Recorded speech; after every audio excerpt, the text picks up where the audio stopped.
by Mark Stone, Europe correspondent in Barcelona. An illegal referendum in the Spanish region of Catalonia is underway despite a massive effort by the Spanish central government to stop it.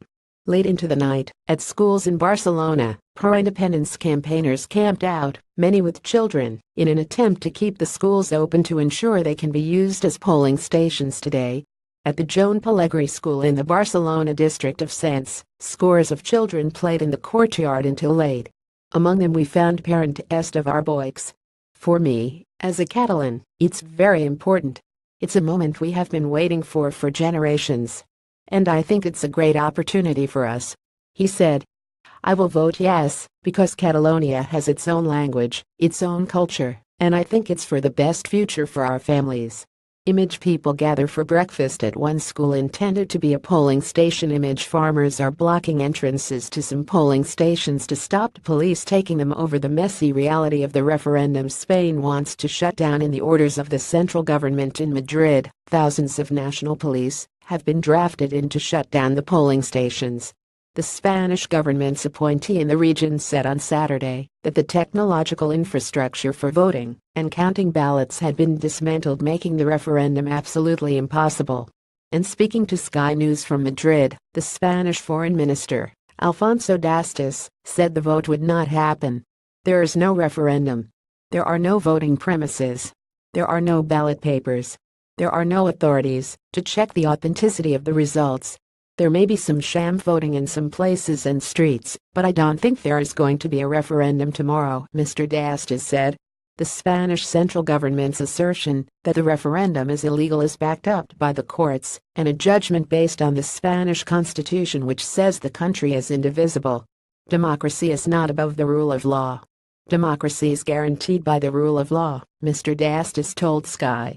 Catalonia, the fight for independence, explained it in Saturday. Thousands marched through Madrid protesting against what they see as a separatist attempt to split up the nation. Video police closing polling stations ahead of referendum. They demanded that the Catalan leaders be jailed. And in the Catalan capital of Barcelona, thousands more marched urging unity rather than independence. So far, there have only been minor incidents of tension between the two sides. Overall, the campaign has been peaceful. But it's not clear what will happen as police moved in to prevent voting from taking place. Spain's foreign minister preemptively placed the blame for any violence with the Catalan independence movement. The law enforcement officers are there showing a lot of restraint. Any violence is not coming from them. There is harassment coming from the groups supporting the referendum. We will do all we possibly can, he added. Video. Why Catalonia is like Scotland in the schools. There is a sense of nervousness. I am not sure what will happen. I hope that everything will be peaceful, our boy says. If police come here to block the voting, you will show to all the world what is happening. We don't want to fight. We will just try to vote. Even if you want to say yes or no, it's just a question of democracy.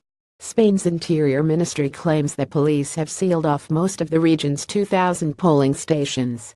However, overnight, Sky News saw a number in central Barcelona still open. Image. A woman holds a sign reading "Spain is not something to be voted on." The leader of the Catalan government and cheerleader for the independence vote is Carles Puigdemont. Seen as an insurgent by the anti-independence side, Mr. Puigdemont is a lifelong campaigner for the referendum. In these hugely intense and hugely emotional moments, we sense that what we once thought was only a dream is within reach. We're ready to avoid either the temptation or provocation of violence, he said. Overnight, and reacting to images of "More Democracy" posters being ripped down by the anti-referendum lobby, he tweeted, "This is the reality." Bothered by banners that say "More Democracy, tomorrow we will win."